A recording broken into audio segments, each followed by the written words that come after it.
So now we need to take the paint off the truck here. I had been using this citrus strip, which actually works very, very well, but it's incredibly expensive. So instead of doing that, we're gonna use mayonnaise.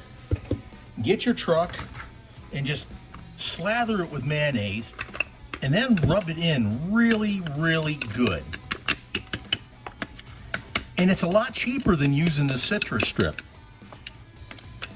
Okay, now we're gonna let that sit for a while and then we'll see how it turns out. But there you go, that's your tip for today.